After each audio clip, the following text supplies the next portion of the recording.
Welcome, ladies and gentlemen, to the Mining News Flash at Commodity TV with Sibanye-Stillwater, Ximen Mining, Aurania Resources and Millennial Lithium.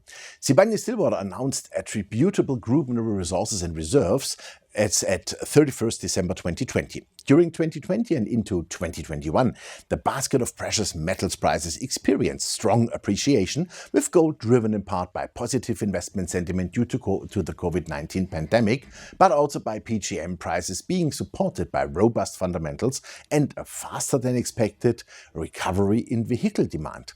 Spot prices for rhodium and palladium have exceeded $20,000 per ounce and $2,400 per ounce respectively in 2021, resulting in a price of over 45,000 Rand per ounce of 4E PGM baskets at South African PGM operations and over $2,000 per ounce of 2E PGM at the US PGM operations of Sibanye-Stillwater.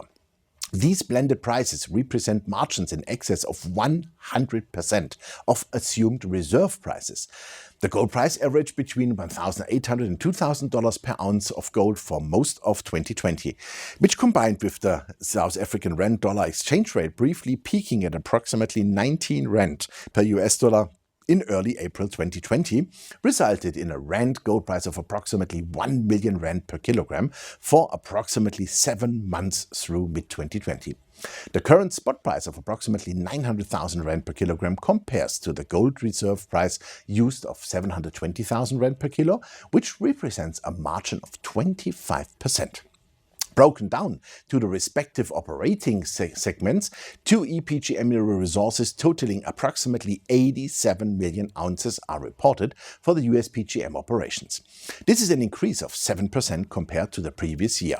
The mineral resource growth was driven by a combination of positive drill results at East Boulder as well as a reduction in the cutoff grade at the East Boulder mine, primarily due to an increase in the price assumption for the palladium reserve. Total 2E PGM reserves of almost 27 million ounces were unchanged. South Africa 4E PGM reserves increased by 40% to 39.5 million ounces of 4E platinum group metals, primarily due to the inclusion of an attributable 12.7 million ounces of 4E PGM from the K4 project at the Marikana operation. Both the K4 project and Klipfontein open pit project data are supported by feasibility studies and will be considered for development by the board in the first quarter of 2021. 4E PGM mineral resources remain stable at 217 million ounces. In gold, the bottom line reported constant mineral reserves of 11.3 million ounces of gold at the South African gold operations. Mineral resources decreased by 15.9 million ounces of gold, a decrease of 21% to 60.6 million ounces of gold. Here, the decrease is primarily due to the exclusion of mineral resources below infrastructure at Driefontein, as this project is uneconomic at assumed economic parameters and productivity levels. At the South African gold projects, mineral reserves increased by 6% to 4.3 million ounces due to a revision of the Burnstone feasibility study based on a revised mineral resource estimation model of the Burnstone project. Due to an update of the geological facies boundaries at Burnstone, total gold mineral resources decreased by 1.9 million ounces to 19.7 million ounces. Sibanye-Stillwater is doing very well, making splendid money, and will pretty much certainly pay an appealing dividend this year. Ximen Mining announced the results of prospecting samples from the company's concession areas surrounding the Kenville gold mine in Nelson in British Columbia. The company recently received assay results from rock samples collected last season from claims surrounding the company's Kenville mine. The main deposits in the area were explored for about a week, and a total of 18 rock chip samples were collected. Results are now available from 9 samples, 4 of which returned significant gold results. 2 also had notable copper and silver values.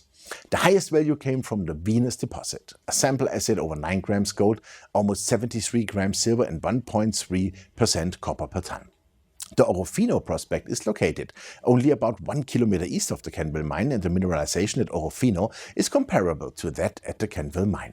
A rock sample showed 8.8 grams of gold and 0.26 grams of silver per ton.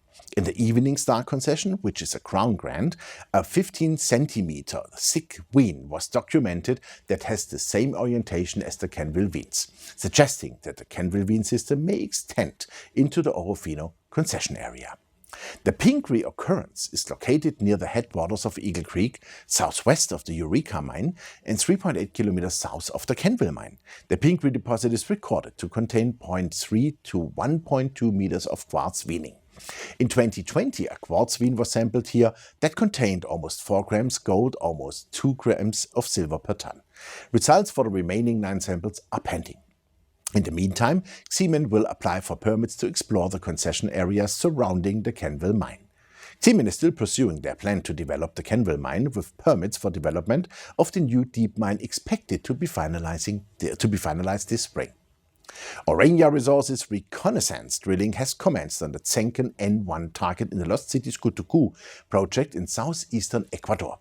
The target is a copper-silver mineralized zone exposed at surface and underlying zone identified in the mobile MT data. The mineralized zone is expected to be intersected 75 meters to 100 meters below surface, while the mobile MT target is located at a depth of approximately 700 meters. Previous surface sampling has returned results of up to 7.1% copper and 55 grams silver per ton. A helicopter-borne mobile MT exploration is currently being flown in the Avacha area, where the target is a porphyry cluster. We are very excited to see the results for Aurania, as this could help the stock to new highs. A new research analysis on Millennial Lithium was published, including an increase of the price target with maintaining the analyst rating buy by Cantor Fitzgerald.